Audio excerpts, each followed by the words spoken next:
Previously on Video Game Hangover. It's very strange. If I had to describe the game in one word, it's very strange. It is for sure. quite a melting pot of influences. Your one-word description is very strange.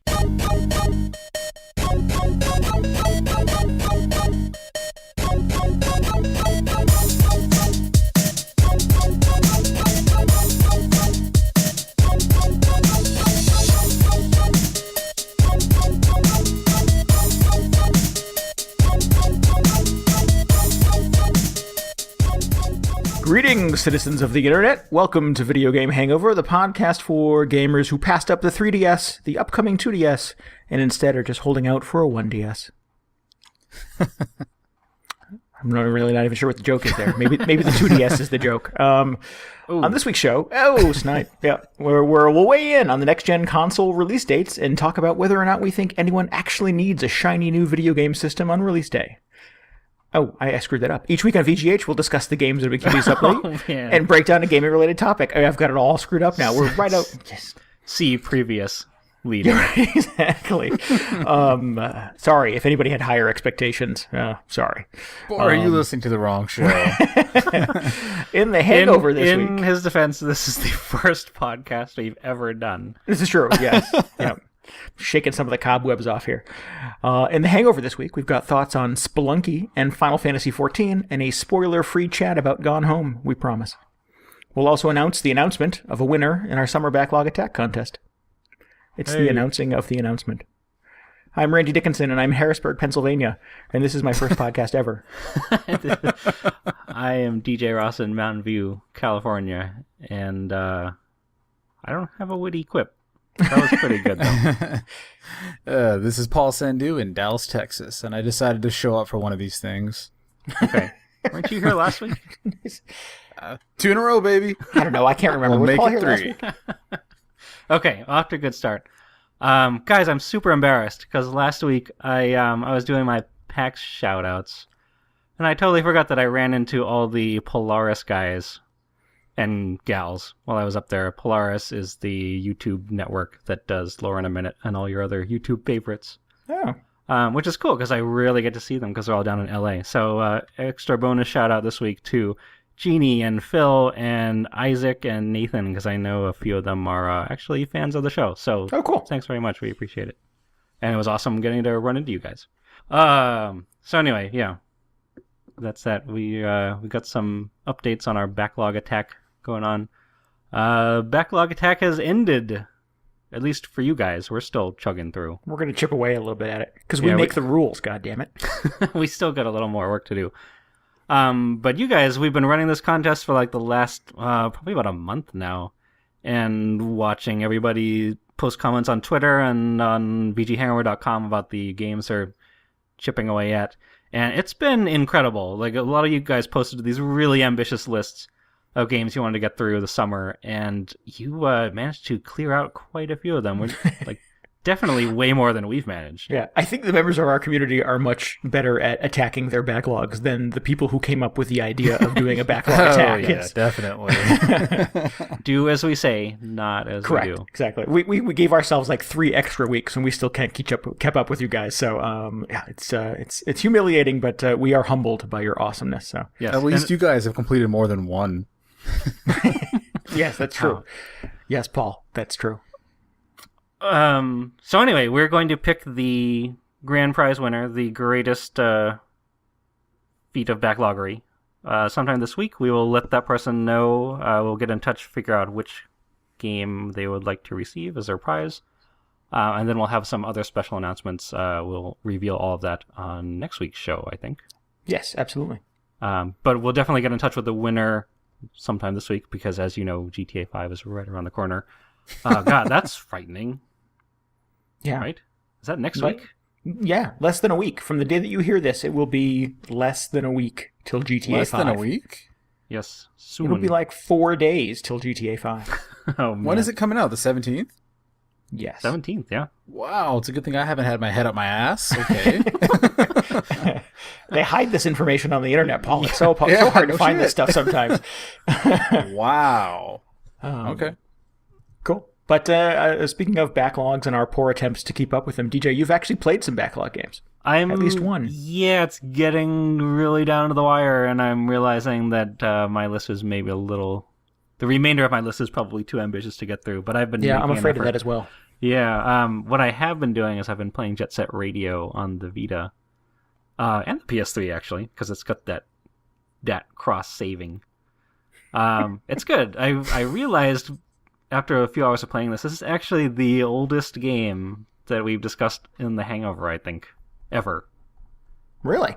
Yeah, because Are you sure? This came out on the Dreamcast originally. I'm pretty sure. Well, somebody correct me if I'm wrong, but We didn't talk about ActRaiser many moons ago. Did you actually? I remember you mentioned playing ActRaiser. I don't know. Yeah, you're right. I may not have actually talked about it in the Hangover. So.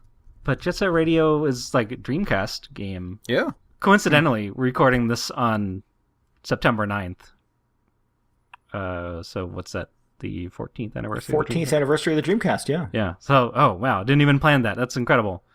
But yeah, very old game.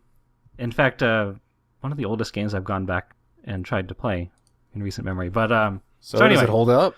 I'm playing it. You know what? It's a little... the controls are a little clunky. Although, with that said, I feel like even back in 1999, they would still feel pretty clunky. Like, they're not very good. It's a little awkward, especially for a game where all you're doing is skating around and doing tricks. I remember being really frustrated by the fidelity of it because you do have to, for those who don't know, there's a lot of music and you play a member of a strange roller skating street gang who spray paints up a city and tries to sort of fight back against the man. Oh yeah, no, it's like the most 90s or like millennial game ever. Totally. Yeah, you roller skate around the city and pull off jumps and climb on top of buildings and up drainage pipes and stuff like that in the interest of tagging all over the place. And I remember being very frustrated by some of the controls and that you had to sort of hit a button at a very precise time to sort of be able to pull off a trick, and I sucked at it. I was not good at it. So I think like gameplay wise, it's not very good. And I don't think this is through like the lens of 2013. I just think it's like even back then it's not that good. I think it was known more for its like atmosphere, the way it looked and sounded. And I'm happy to say that aspect of it totally holds up. So I'm playing like the HD version, the remaster that they put out on the Vita and the PS3, and it looks incredible. It sounds great. The soundtrack's one of the best game soundtracks of all time, I think. I think probably the first game to use cell shading, if I'm remembering that correctly, like when they first started showing one of the first I can of think it. of. Yeah, yeah, that was actually it was just like what's going on with the graphics in this game, and it looks incredible in HD or on that that Vita OLED screen. So that's nice. I just wish the controls, like you kind of turn like a submarine. You need a very wide amount of space. Yes. And like you said, the prompts to spray graffiti are like, you blink and you'll miss them, and then you have to turn around, and maybe there are police chasing you at that point, so it's not always the easiest thing to do. Right, and as you said, the act of turning around is quite involved. Yeah, the camera's terrible, and yes. there's not a lot of good stuff I can say about the gameplay. But yeah, I mean, I loved this game at the time, and I think my recent attempt to replay it on the Vita was kind of thwarted by other distractions, but I kind of, spent 25, 30 minutes just in the opening going, why did I love this? What about this game did I find so endearing that I sunk a ton of time in it on the original Xbox? And at that point, it was kind of a remastered remake anyways. It was a port of the Dreamcast edition. But for some reason, I find it a little less compelling now. You're right, though. I mean, the music's cool and it does look great, but just kind of hard to get over that hump of I don't know, the next gen lens. Mm-hmm. That's always a sad feeling, isn't it? When you go back and play a game and it's like, wow, this game sucks. What was wrong with me? Well, I was worried that might be I might just be spoiled at this point. So I went back and actually read some of the old reviews of it, and they're all kind of lukewarm on the controls too. So I was like, oh, I feel vindicated. But yeah, in its many attempts to remake this game, why would somebody not tighten that piece up? Yeah, I don't know. Yeah, it's such a cool concept though, and I'm glad I've finally had a chance to play it. But I don't know, for the purposes of this backlog challenge, I might be this might be my mulligan or whatever. I might cross this off the list and see if I can squeeze in one more.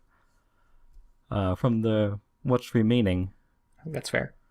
I think if you want to play more video games where you play a street punk who spray paints things, I have a sealed copy of Mark Echo's Getting Up. I'll sell you. We've been over this, I think. Oh, man. I don't know, maybe... What else? No, let's not even entertain that thought. What else have you been playing, DJ? I've been playing a lot of stuff. What do you guys want to talk about? Everybody's been playing a lot of stuff. Should we stick with the Vita? I've been playing a lot of Spelunky. Yeah, I play that too. Yeah? What do you think? I'm annoyed by it. You're annoyed by it. I like it, particularly coming out of SteamWorld Dig. I'm intrigued by this concept of having a screen full of blocks that you can sort of dig, not really dig your way through, but you have to navigate your way through, and there are monsters and there are traps and obstacles. There's objectives there. You have to save them. You have to save a maiden. You have to find jewels and make money. You get cool little tools and weapons and stuff occasionally. And I like all of that part of it. If it was just that, if that were the game, I would happily play it over and over and over and continue to make progress with it and be satisfied by those things. That is the game. But it is I believe the word is a roguelike. And I guess I'm not 100% certain where that name comes from or what it really even means, but my interpretation of it is that once you die, you basically shake the Etch-a-Sketch and everything is gone. All that you have accomplished wisps away into the wind, and you start back on level 1-1. Right. So it is really unforgiving, and I don't handle that frustration well.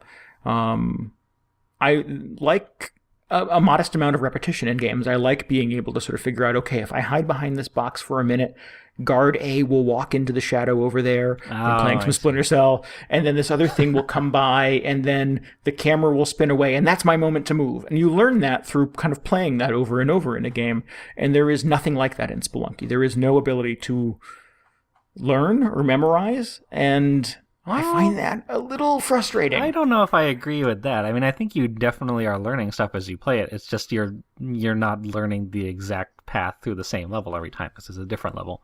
Right. But, you run into the same situations and obstacles as you go through. So as you play it more and more, you're like, oh, this is what happens. Like, this is what I should be looking out for. Like, oh, man, how many times did you get killed by those stupid arrow traps at the beginning? Oh, a lot. Very much, yes. Like, all of them. Like, I would hit every single one. But now I'm like, oh, I know what those look like, and I should be watching out for these. So I'm better about that. But, then you get to the next level, and there's something crazier going on. You have to look out There's for. 6 of them, and a dragon, and yeah. Yeah. But so I don't know. I mean, you're probably picking up on that sort of stuff. It's just like a different... You have to adapt every time you make your way into the game. You implement your learning in a different way. Yeah. I don't know. There was somebody on Twitter that I follow who was very excited about getting to a point that they had gotten to in the game. And, I just unearthed this progression in the game. And you only get that by playing really flawlessly for hours and hours and hours. And I am not that detailed about the way that I play games.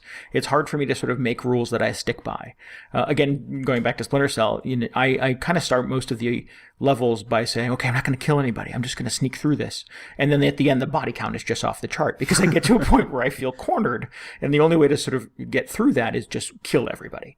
And there really is not a way to adapt that playstyle to Spelunky.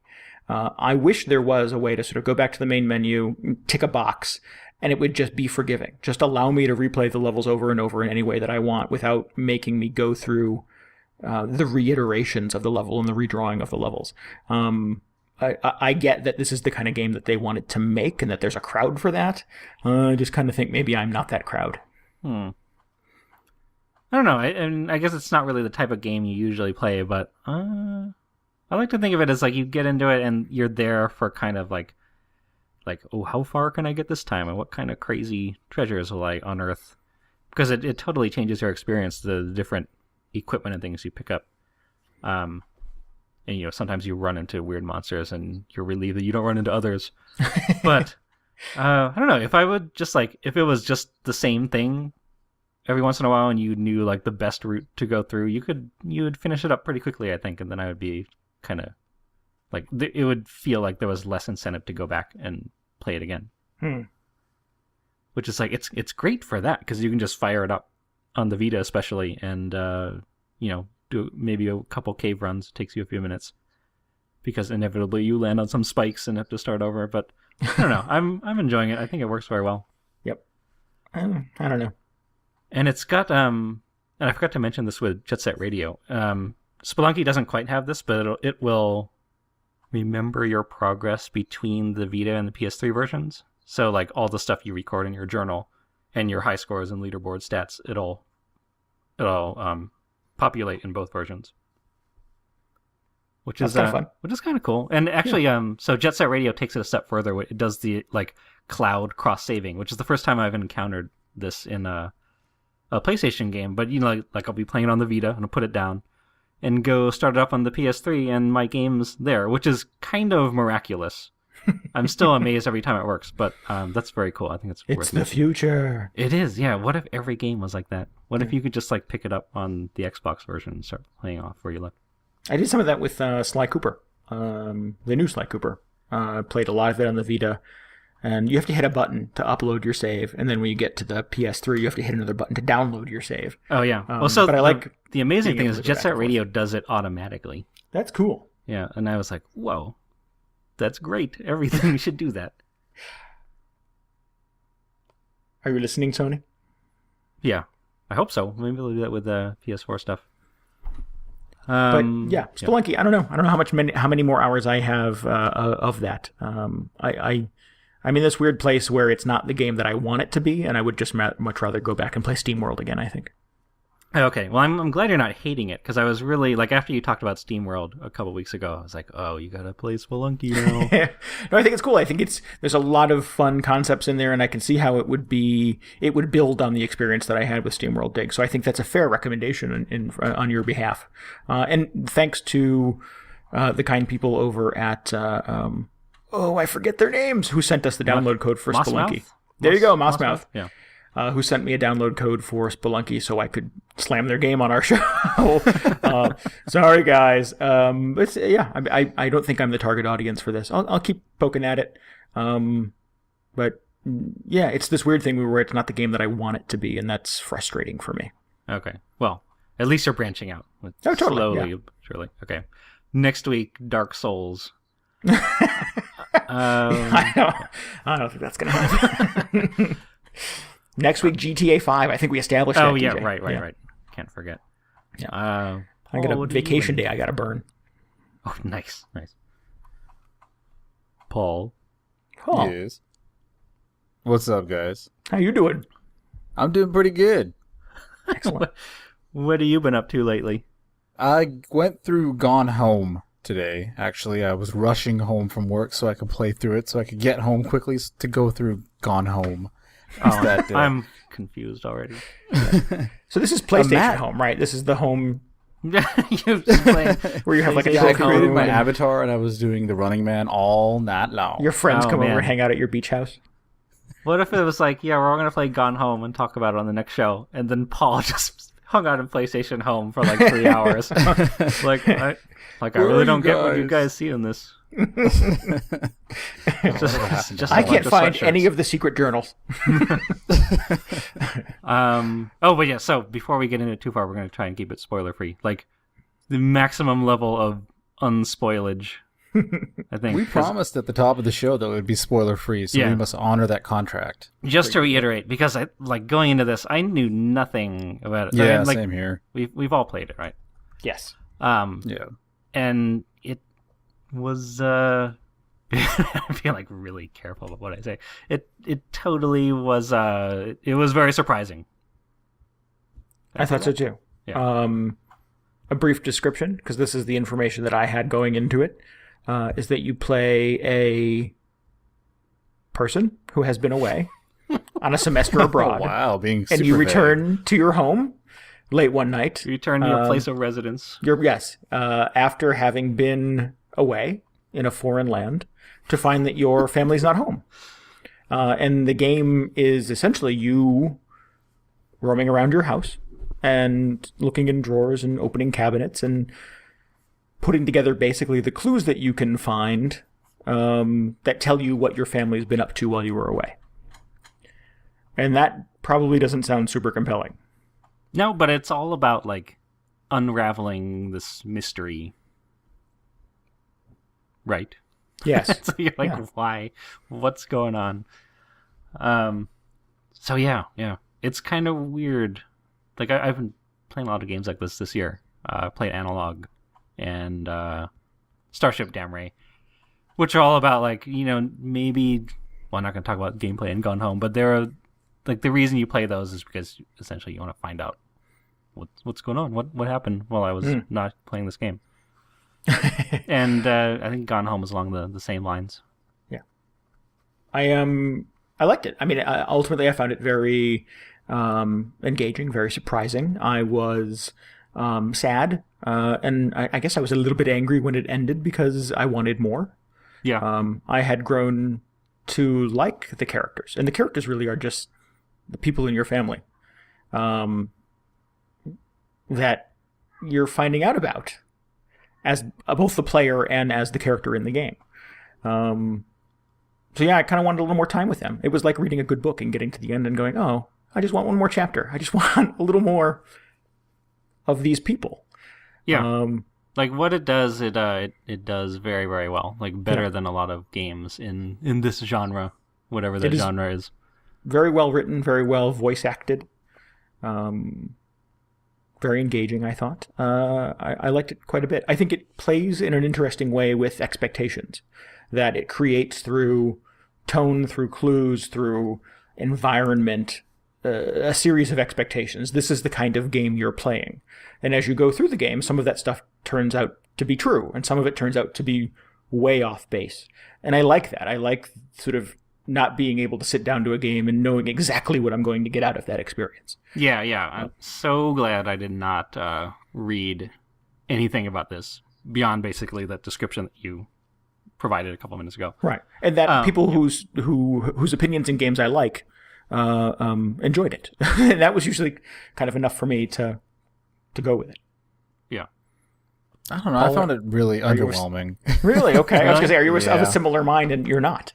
Yeah, because I saw the way the story was going to unravel coming a mile away, so maybe it lost a little bit of its veneer. And I don't know. I didn't feel a whole lot of attachment to the characters in the world that interesting. the developers were trying to build up. I thought, okay, I'm glad I played it. I appreciate that the game exists, but I found it's totally overhyped. Like everyone's talking about how it's like this game that changes the way, I guess, narrative structure in video games can be. Where I'm like, well, it's just one way of attempting a narrative, and it fell flat for me. But I can appreciate the way they were trying to, I don't know, do this narrative structure. I suppose it was just, I don't know, did not resonate with me. I think there's definitely a group that is hyping it up maybe more than I would necessarily, but I don't know. It is pretty exceptional for a game. Like not many games attempt this and pull it off with the degree of success that we see here. So You guys didn't find it kind of menial at times where you're like literally going through 30 different drawers and just rifling, doing the same thing over and over? You didn't find it repetitive? Well, no, I mean, I thought like the whole game was very compelling. Yeah. And very, very fully, like, very immersive. And they did such a great job with that, creating this kind of unique atmosphere. I found the atmosphere was engaging. Yeah. And it definitely, I was kind of tense and it kept me on my toes at points. But the actual gameplay and discovering things I found was really, it was very flat and very repetitive. And at one point I'm like, okay, I need to just get this over with because I can see where this is going. Let's just get it over with. And that, I wasn't angry when it was over. I was like, all right, cool. Okay. I think that's fair. I don't know how to refute that in a way that isn't full of spoilers, but yeah, exactly. I think, I don't know, maybe I want to say that you get out of it what you put into it. And if you got to a point where you felt like searching through drawers and looking for context from your family wasn't rewarding to you, then I could see that you would just want to sort of forage through it to sort of move on. And I never felt like that. I really sort of felt like every time I walked into a room, it was an opportunity for me to look everywhere I possibly could for some next clue, some little new piece of information. And that never fell flat for me. I found that always compelling. I'm not saying you played it wrong, Paul, but I think you played it wrong. But I went through everything. Did you really? Okay. No, I'm just being a smartass anyways, but you did okay. It just didn't resonate with me. Okay, that's fair. Yeah, no, I can totally see that. Like, yeah, this is a very unique kind of game where I think that's more applicable than with other games. I'm trying not to give away too many details. I probably missed some of the finer details of some of the information that's available, but I got the gist of it, and that's kind of what fell flat. Like, I got the overall picture of everything that has been going on, and parts of it were really interesting, and other parts were like, all right, cool, whatever. Before we segue out of Gone Home, I do want to get a little sort of micro conversation in here about games you play in one sitting, because this was kind of a cool experience in that you can get through the entire thing in about 2.5 hours.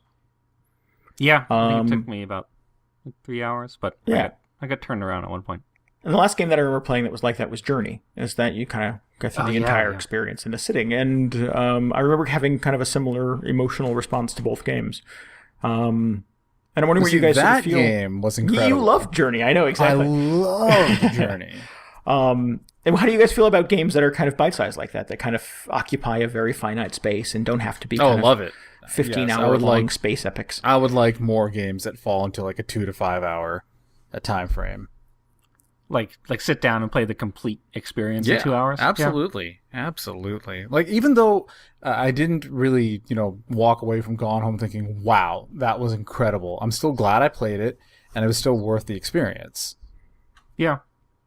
I mean, I it's guess nice. I like that. It's definitely kind of a new trend. I don't know if it's even really a trend, but like previously you'd sit down and play like Super Mario Brothers over and over and come back to it countless times because you wouldn't finish it. But these are like, and the games that fall in this category feel more like they're more about the narrative or like this finite experience that you really have to take in all at once. Right. And there's not a lot of blush to it. It really is kind of black and white, and it's linear, I guess is an accurate description of it, that it has a very sort of clear beginning, middle, and end. And there aren't a lot of detours on that path. It's kind of funny because I sort of did this with BioShock Infinite. I played it maybe in 2 or 3 like marathon sessions. Wow. Because that was like, I was there, like I think I've talked about this, but I was there for the story, and in that case, it just happened to be stretched out over a very lengthy game. I don't know. I mean, I totally could have. I wouldn't have minded if they had shortened that down to like a few hours. Like get through it like a movie, kind of. Yeah. Right. Exactly.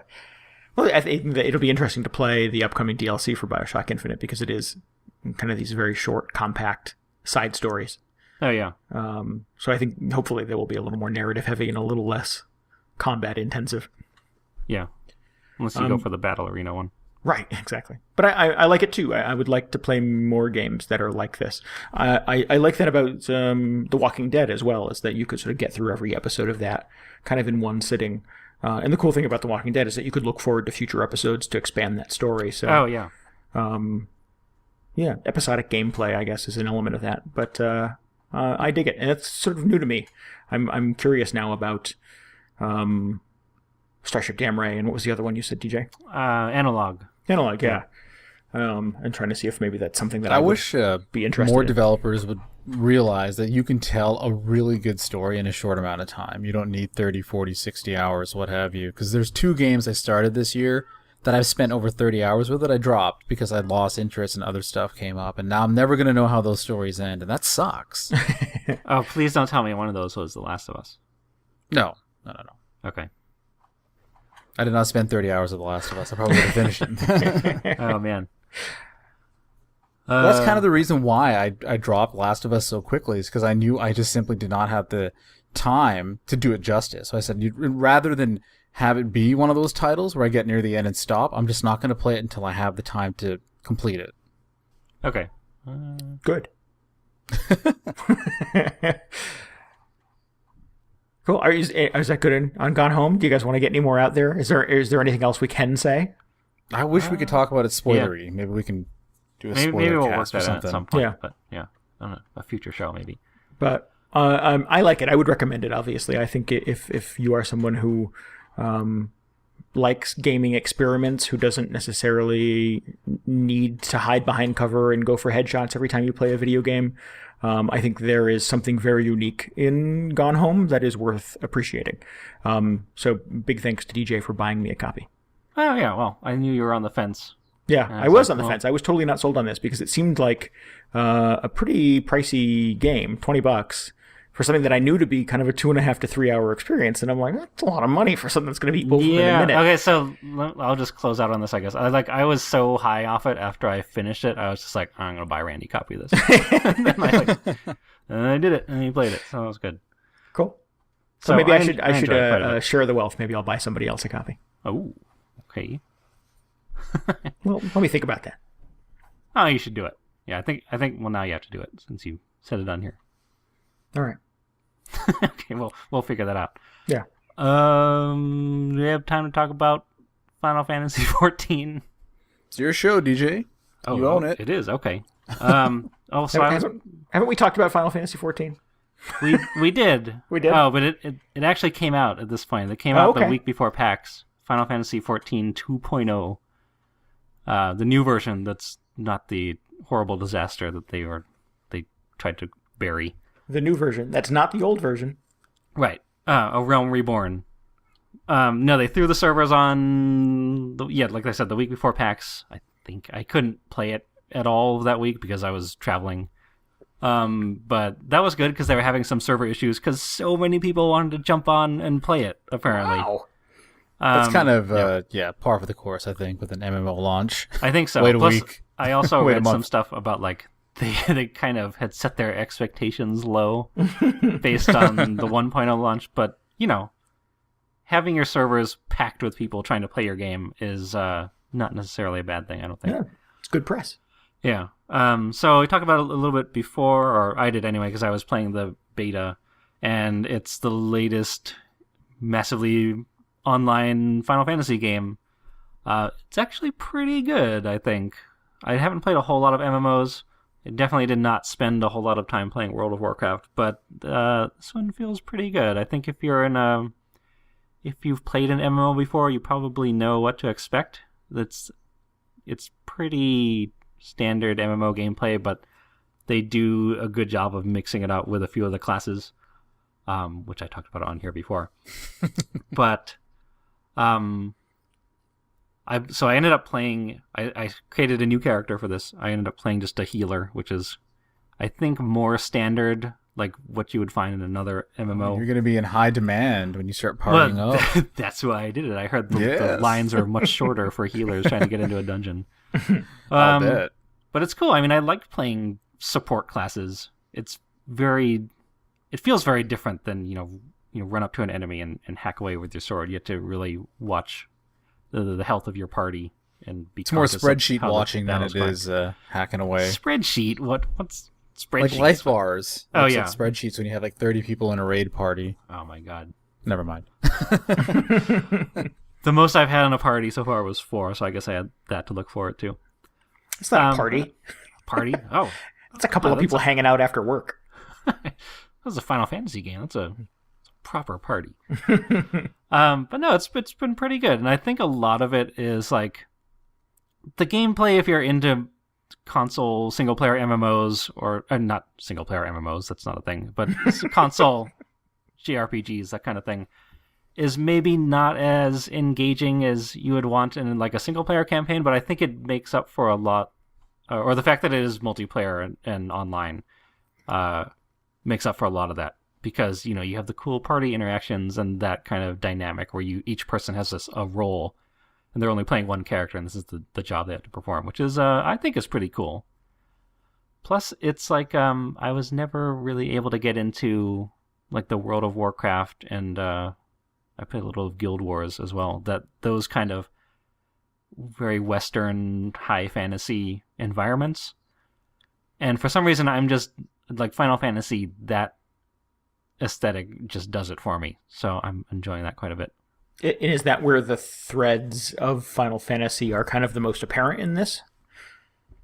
In the world, Yeah, in the environment, I guess so. I mean, every Final Fantasy is kind of tenuously connected with different like characters and concepts that are common in each game, even though they mix up pretty much everything else each outing. But the advantage is like each time you start up a new Final Fantasy, whether it's single player or online or whatever, it like there's enough there that feels very familiar, or at least to me, where I started up and I'm like, oh, it's a chocobo, and I've got all these standard magic spells like cure and raise and fire and what have you. But I'm like, oh, I know how all of this works, or at least I have a general idea of how it works. Okay, so there's a familiarity based on your experience with the Final Fantasy games. Yeah. And I was also a huge fan of Final Fantasy 12, which already felt very MMO-like. So this is like, oh, it's more of that, which is fun. Cool. Cool. I'm excited for you, DJ. I can feel the enthusiasm. My enthusiasm. It looks awesome. I just know better. That's why. You know better? Oh, no. I think you just would know enjoy better. it. What do you mean you know better? Because it's MMOs for me, especially one that looks as awesome as FF14. Sorry, it's just I know it's going to be a black hole of doom for me. I'm going to lose my fucking job if I play it. So I'm not going down that road. Based on your history with being kind of addicted to things like this. Yeah, okay. It's kind of like a general rule that I've made for myself. It's like, yeah, I'm super interested in checking it out, but I know my weaknesses. It's like an alcoholic. You got to stay away from the booze. And I'm just being honest with myself. The game looks incredible, and I almost bought it. But I'm proud of myself for not. You got to do it. I think you got to do it. If you don't have time for your backlog games, playing your Last of Us, yeah, you need exactly. to stay out of this mix. Yeah. When I was stuck in my World of Warcraft loop for a while, I didn't play anything except that, and I missed out on like 3 years of awesome games. So I'm not doing that again. Oh. The monthly fee doesn't deter you at all, because that's like right now it's still in like the free trial mode, and I'm wondering how long I'll stick with it. Because, what is the monthly fee going to be? 15? I think it's less than 15. I'm not sure exactly what it is. I'll let you know when it starts showing up on my credit card. See, that's not cool either, because I don't know. Go free to play. Got to go free to play. Yeah, I don't know if that'll happen. It's not really set up that way. Well, then you're nickel and dimed for microtransactions, right? Isn't that kind of the exchange? Well, not if they do it well. I mean, I've played free-to-play MMOs that don't.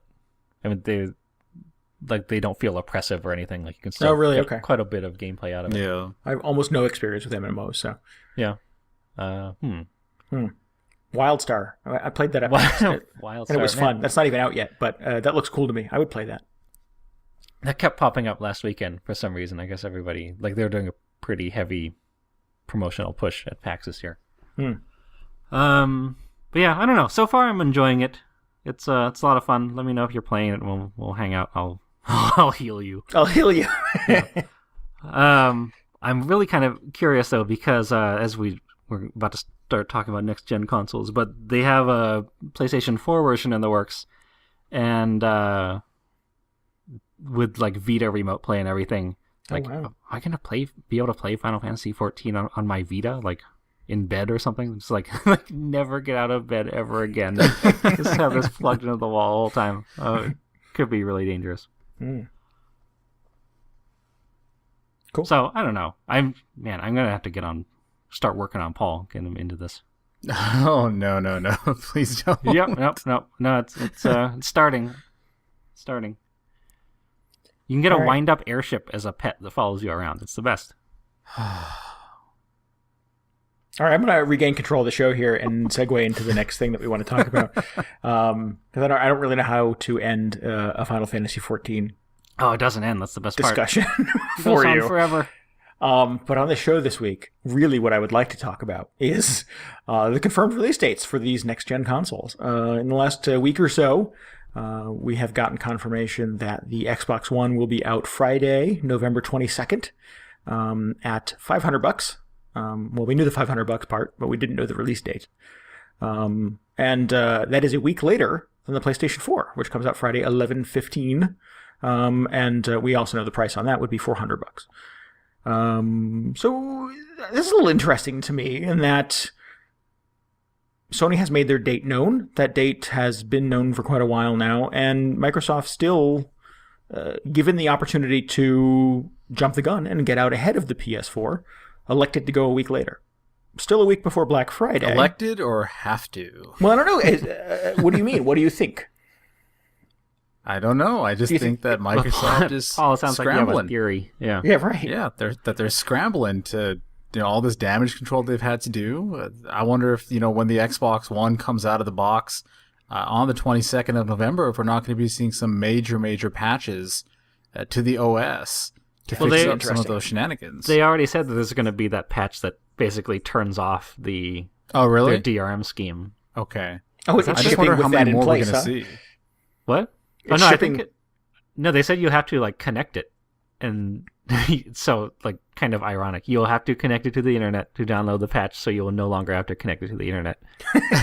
At least I think that's Beautiful. what it does. I love that. Fantastic. But no, they've got to be scrambling around up there, trying to basically reverse all of the policies they had very set in stone at E3. It takes a lot of work to do that much of a turnabout, that's for sure. Yeah. Yeah. Which is good. I mean, good on Microsoft for doing that. Don't get me wrong. I'm going to give them credit for listening to the consumer base, but the amount of work that they must be putting in to do that when their system was designed a certain way, and now they're like, well, back to the drawing board in 3 weeks, guys. Right? Yeah. So, yeah, I think they need that extra week just to iron out a couple of kinks, and they're probably going to need a few more weeks after that. Oh, yeah. Yeah. The first version of the rumor that I had heard was, October 29th or something like that. It was right around Halloween. And I was like, well, that's 2.5 weeks ahead of the PS4. I'm like, you really kind of own the news cycle at that point. You've built a huge lead. You are the big story. Most of the mainstream press sources aren't going to cover the next-gen console story twice in 2 weeks. So you really kind of own it. So it was surprising to me that it was a week later to really kind of make this odd decision to allow Sony to own that cycle, to own the headline in the story. Because then the Xbox One becomes this kind of afterthought where it's sort of like, Sony came out, here's some pictures of the big launch in Times Square and all this fun stuff going on. Oh, and by the way, a week later, the Xbox will be out. Yeah. So I think a little misguided. But I think you're right, Paul. I think there's got to be a supply issue here, and I think certainly there is a programming issue. There is somebody looking at a workflow chart going, all right, can we have it done by midnight on November 21st? Right. A lot of pizza is being funneled over to Microsoft headquarters right now. Yes, absolutely. The local Pizza Hut franchise is cashing in. Yeah, absolutely. As they're ordering it from the console dashboard on the 360. I can't wait till 20 years from now. There's no more Xboxes, no more PS4 or PlayStation. And somebody just writes the entire expose on what happened at Microsoft between E3 and the Xbox One release. Because, man, I bet there's going to be some good stuff in there. Oh, indeed. Yeah. Well, they've changed hands a lot, too. I mean, they've had... Oh, that's right. Oh, Don Matrick. Come back. Yeah, well, and they had somebody from another department covering for a little while, and there was all this stuff on the internet about sort of who should run Xbox? That's the best way to do your corporate headhunting. So it's been strange to watch the version of it that we're getting, the undoubtedly scrubbed and purged of all incriminating information version that is making its way into the games media. So, yeah, you're right. I think it'll be interesting to see what the real story is. Yeah. So you guys are not getting an Xbox One necessarily on release date? Oh, absolutely not on release date. No. That's been set in stone for many moons. I had thought for a long time that I would just get both. Really? Because I like toys. I like spending money on stupid shit, apparently.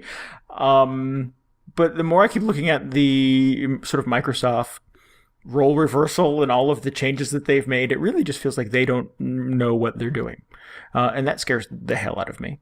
But I also look at the launch. They know what they're doing now because everybody told them. They sort of figured it out. But the launch lineup I don't really think is super compelling either. There aren't a lot of exclusives there. that I can't otherwise get on PC or specifically on the PS4 that would cause me to go into one over the other. So yeah, I think I don't need an Xbox One maybe until Titanfall. And Titanfall, yeah. And it looks kind of fun and kind of compelling. I don't know if that's a game for me, though. I guess I would want to get my hands on that first. I don't know. It's only multiplayer, right? Yeah, there's no campaign in that. I think it looks pretty good, but I'll be playing on PC. I was pretty gung-ho about getting a PS4 at launch, but that's totally subsided the more I think about it. What happened? What is the heart of your change of heart in that, I guess? Well, okay, if the money wasn't an issue, which I could probably scrape enough off the bottom of the barrel there to, get enough money to buy the damn thing. But I'm thinking, okay, I want to play GTA 5. How am I going to have time to do that? I want to play the new Zelda game. How am I going to have time to do that? I want to play the new Pokemon game. How am I going to have time to do that?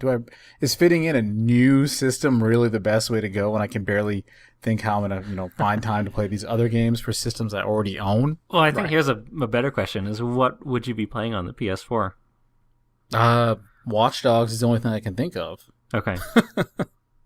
Let's see. Are you pretty excited for Watch Dogs? It looks awesome, and I definitely want to try it out. Yeah. But I think I can wait, especially if I'm going to be getting another open world game in GTA 5. It's like, well, maybe I can wait. Or we should point out you could just play Watch Dogs on the PS3. Yeah. Or I could do that too. Yeah. On the console that you own, because there is a version of that coming too that I'm sure is perfectly serviceable. I guess I'm not sure of that, but I believe it might be. It's also coming out for the Wii U, so who knows what's going on at Watch Dogs headquarters right now, but it should be interesting. So I guess that's a question that I want to throw out there. I mean, obviously you think so, Paul. I mean, do games like GTA 5, and clearly we're hyped for GTA 5, and everything that we're seeing, I think looks incredible. I can't believe they're running that on primarily PS3s. They keep showing PS3 versions of it. So do you think GTA 5... Supposedly. Yeah, it's probably PC.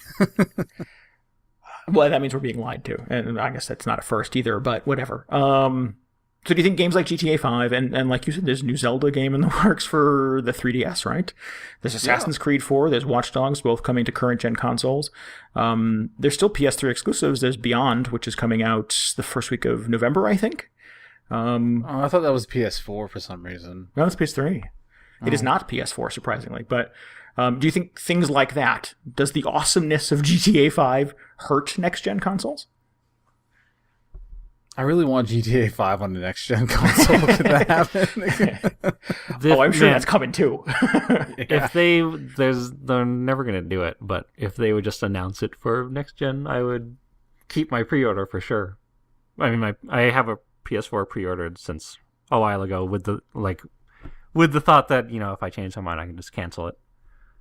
But yeah, I don't know. I don't know if I'm I think I have Watch Dogs pre-ordered. I don't know if I need to play that immediately. That's the only thing at launch I think I'd be into. So I don't know. I don't know if it's a great idea to play it or to buy a console just for one game. Especially since it's weird, I'm not sure if it's going to be as good as everybody says. Oh, because I was so gung-ho earlier this year. If you asked me in February or March, whenever Sony revealed the PS4, I was like, man, this is the first time in years, you guys remember me saying this on the show, that I would consider, and I really am serious about pre-ordering, and now as release date's coming up, it's like reality's starting to set in, and I'm starting to think about things more rationally, I suppose, and I'm like, this is probably not the best idea. Yeah. I think that's fair. I think I'm still going to get a PS4 on release day. Yeah. Yeah. Play some Watch Dogs. Well, I keep saying I like new toys. And I want Watch Dogs. I want that version specifically of Watch Dogs. I'm excited about playing Knack. Everything I see in that game looks incredibly cool and tons of fun. I don't know if I necessarily need to spend $460 to have that experience, but if I'm going to have a PS4 in my house, why not? Let's give it a shot. What's $60 more? Yeah, all the stuff I'm really interested in playing on it, like Octodad and other games that I'm sure exist, but I can't recall the names of at this point. Hype is slowly dying. Yeah, well, aren't launch games, right? Isn't that your issue? They're not at launch. So I'm thinking if I bring this home and Watch Dogs is, no matter how good it is, like, of course I'm interested in checking out all the other stuff, like the OS and all the new social features and stuff. But like after that, like what is there gonna be to do with it until new games come out? So I can probably, man, I'm just like justifying it to myself right here. After all of that, you can hop back over to the PS3 and play GTA 5 with me and Paul. Yeah, exactly.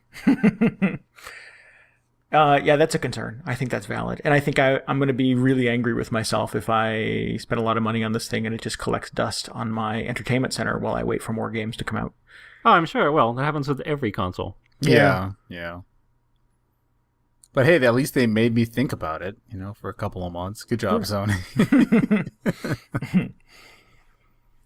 Final Fantasy 14 not coming out for at least 6 months or so. So I have a while to think about that. An Infamous Second Son, I think that looks awesome on PS4, and I like that series anyway, so that's not until February. Yeah. Oh, really? Okay. Yeah. Did you guys see this? It was actually I think they might be giving it away free with PlayStation Plus. It's this little, it's from the Housemarque guys who did Super Stardust. It's called Resogun. Yes. That looks awesome. It does look awesome. I've not seen very much of it, but when I saw it, I was like, oh, that looks like a game I would play. Yeah, and that's there's 2 games you get for free when you turn on your PS4 and you are a PS Plus member. You get that and Drive Club. Yeah, for free. Drive Club, like nerfed edition. Because they're giving it away for free. Right. Yes. But at least there's that. Like, even if you don't pick up any games, there'll be something to play on it. But I don't know if I need to be there day one. All right. I'm kind of hoping somebody will leak a Watch Dogs review, and they'll either be like, "Oh, it's incredible, you have to play it," and then I'll keep my pre-order, or they'll be like, "Oh, it's awful," and then I will do otherwise. Did you see? Sell it on eBay. Yeah. Right. At a massive markup, I'm sure. In the last week or so, there was a 14-minute long unedited playthrough segment of Watch Dogs, and it wasn't in a mission. It was just the character wandering around the city, sort of doing incidental things. Yeah. Have you seen that, DJ? No, I haven't. Did it look pretty good? Yeah, I think it kind of sells it. I think it's really compelling. I'll send you a link to that, but I'll put a link in the show notes for anybody who's listening who hasn't seen that either.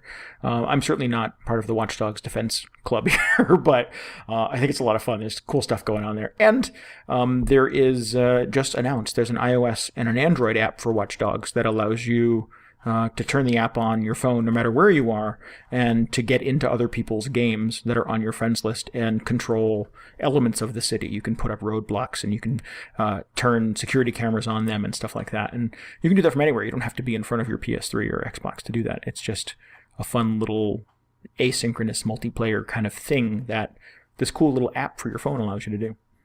Did they show that in that video you're talking about? They don't show that in the video. I just read an article about that probably in the last 48 hours. I'll see if I can dig it up, put that in the show notes as well. Okay. So if you're on the fence they on keep Watch hyping that Dogs. up. But that's one of those things where I hear and I'm just like, is that really going to work as well as they make it sound? I don't know. I don't know. I mean, it sounds really cool, and if it ends up actually they end up pulling it off, then that's great. But I don't know. You can just sign on with a tablet from anywhere and be like, well, what are you going to do? I'm watching you. You watch somebody else wander around aimlessly and do car jumps off a ramp. And watch you take a shower. Yeah. Oh, wait a minute. What? Sorry. All right, got awkward. Other than Watch Dogs, is there anything else you're looking forward to at launch? Knack, I guess. Yeah, Knack. No, not really. No. Nope. Come on, sell me on it. The whole second screen PlayStation Vita interaction thing, I think that's going to be fun. They keep showing more and more of that. And to your point, if that works exactly like they say it is, I think there could be some very fun stuff going on there. Yeah, but what are you going to play with that day one? I don't know. DJ, shut up. Okay, fine. What do you care? It's my money. All right.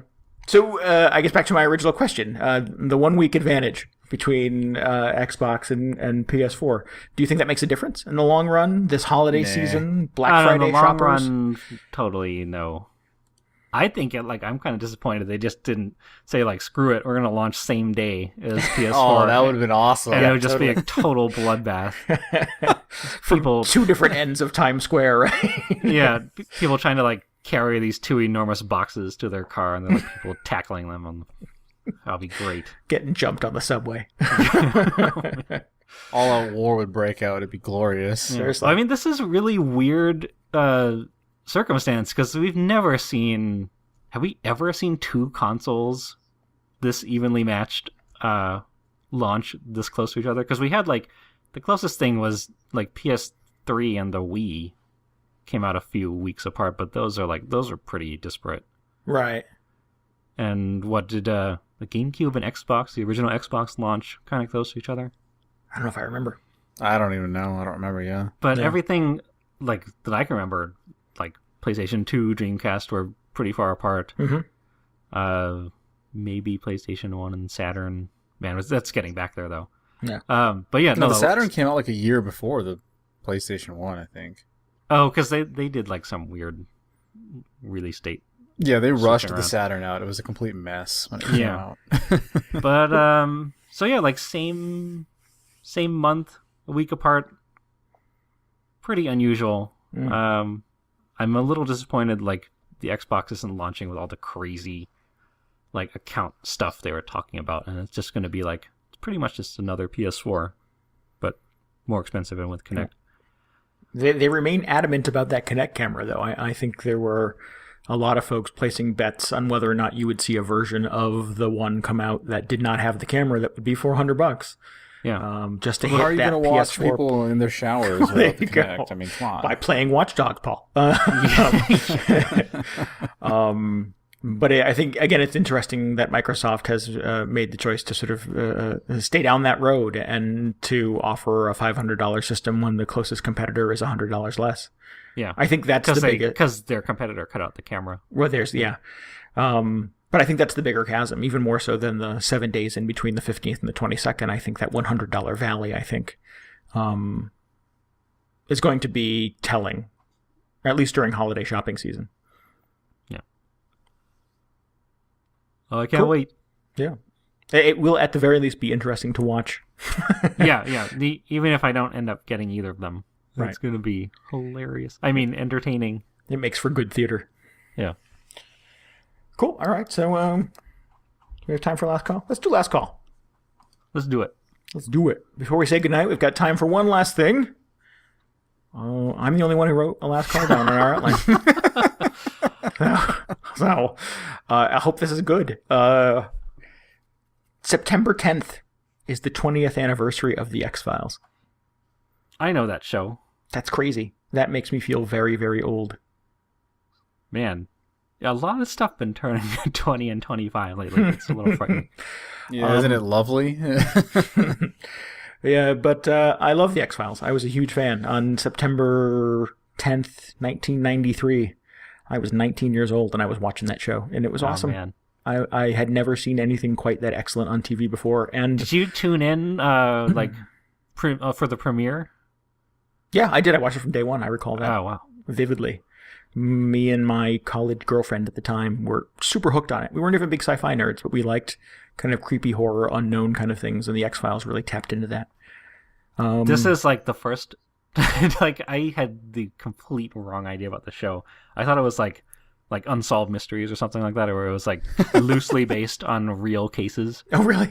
So the first one I tuned into was the one where the dude like straight up gets abducted by aliens. I'm like, what aliens are real? What? How did I miss that headline?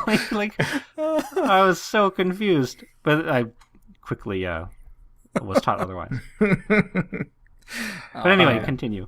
But yeah, I love the X-Files, and I have to assume that there is a subset of our listening community that has that grew up at the same time, or at the very least has access to Netflix and has watched some of the X-Files.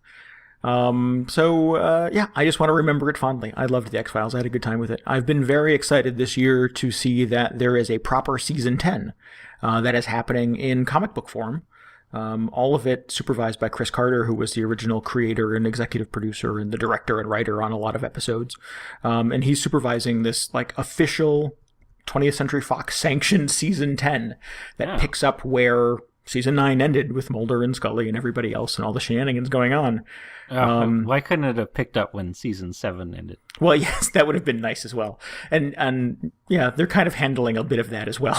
It's, Okay, interesting. It's good. I think they're 3 episodes in now. I'm downloading them from Comixology. So if you have that app on a tablet or an iDevice or something, you can definitely get those books on the cheap. Or if you have a friendly neighborhood comic book store, which unfortunately I don't believe I do, you can go buy them printed on actual paper. Oh, I should check that out. Does, But they're good. Does Robert I like Patrick them. show up? I'm not going to say nothing. Okay. As with Gone Home and, classic X-Files episodes, it's best to experience it for yourself. Okay. But there's also, while I'm sort of gushing over X-Files, and since I have all the time in the world here, apparently, a really good article that Vulture.com did with Chris Carter. 20 years later, looking back on everything that came out of the X-Files, sort of the casting of it, what the hiring the writers was like, and a lot of those writers have gone on to do very cool things, not the least of which is Breaking Bad. Yeah, buddy. Vince Gilligan was one of the best writers in the first couple of seasons on the X-Files.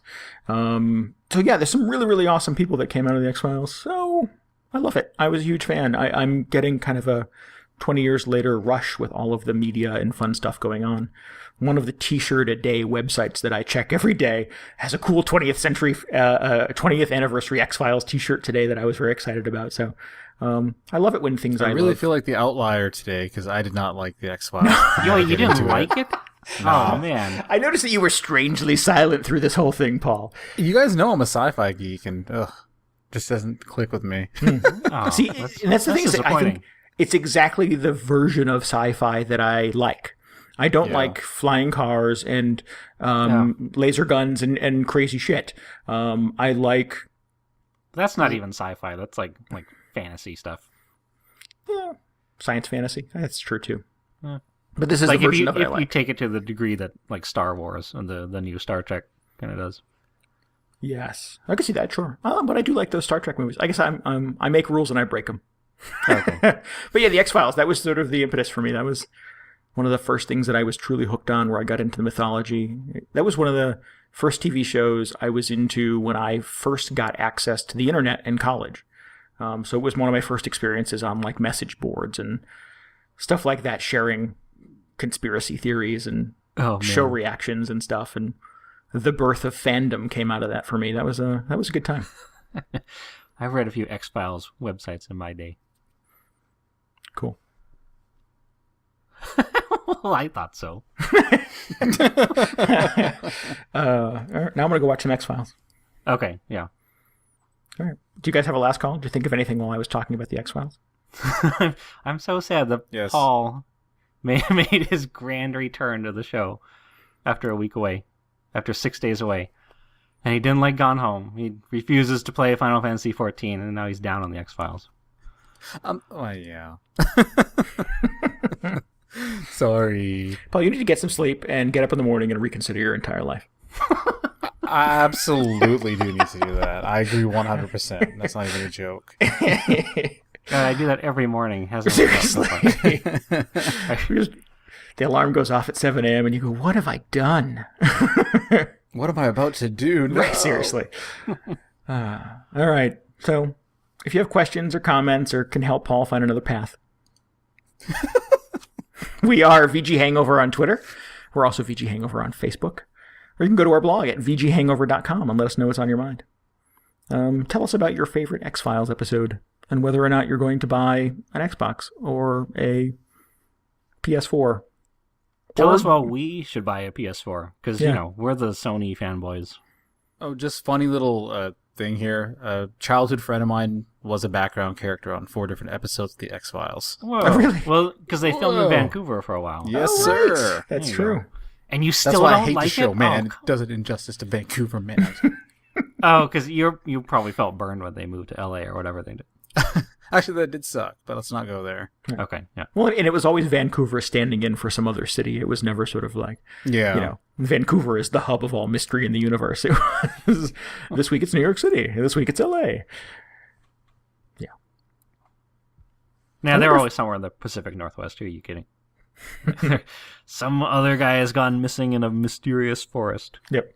It was a running joke I had with some friends at the time that when you hit the info button on your TV, the description for every episode of The X-Files is Mulder and Scully investigate strange happenings in a small town. Yeah.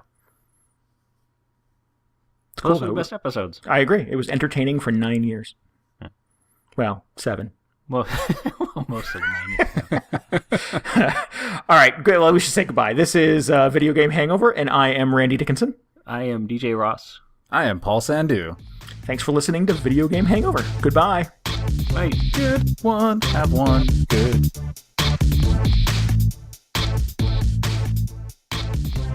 You've been listening to Video Game Hangover.